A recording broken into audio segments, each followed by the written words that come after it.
मैं तुम्हारा पीछा करते हुए ना आता तो तुम अपनी अम्मी के घर जा रही थी, है ना? छोड़ने वाली थी मुझे। अक्सर मैं जज्बाती हो जाता हूँ, गुस्सा करने लगता हूँ तुम पर, मगर घर छोड़ के चले जाना तो कोई हल नहीं है। हंसो मत। और तुम्हारा वो सूटकेस मैंने बाहर ही रख दिया, आइंदा मैं उसे देखना नहीं चाहूंगा बिल्कुल। लगता है तुम दोनों ने सुलह कर ली है। मुस्तफा जान, एक बात कहूँ, क्या वोट हमारी हो सकती है? ला हौला वला कुव्वता, तुमने बात कहाँ से कहाँ पहुँचा दी। पता नहीं तुम्हारी आपा को हुआ क्या है, लेकिन जो भी हुआ है उसका सारा गुस्सा मुझ पर ही निकालती है।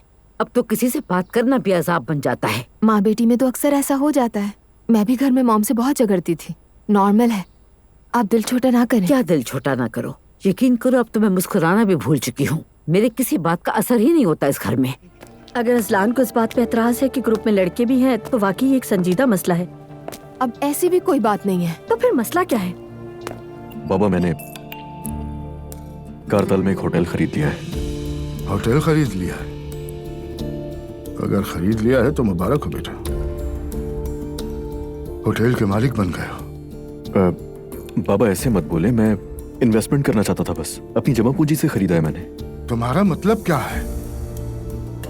अगर ऐसा है तो ऐसा जाहिर मत करो कि तुम मुझसे इजाजत लेकर काम करते हो, और अभी भी तुम इजाजत नहीं मांग रहे। सब कुछ करके मुझे तो बस तुम इत्तला देने के लिए आए हो।